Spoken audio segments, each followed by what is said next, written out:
Hi, these are some pro tips to take care of your naturally straight hair shiny and under control. First is to always wash your hair with the gentle sulfate-free shampoos and not to frequently wash your hair. Maybe you can wash every alternate day or twice or thrice a week. Second would be to go for some dry shampoo options rather than washing them completely with water. Never apply conditioner or leave-on conditioner directly to the scalp or the root of the hair.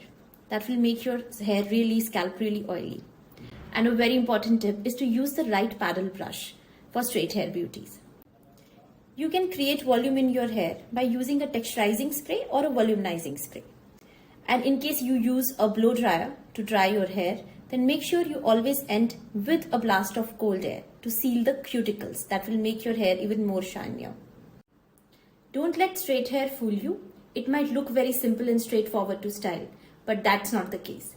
Even straight hair requires a lot of upkeep and plenty of care.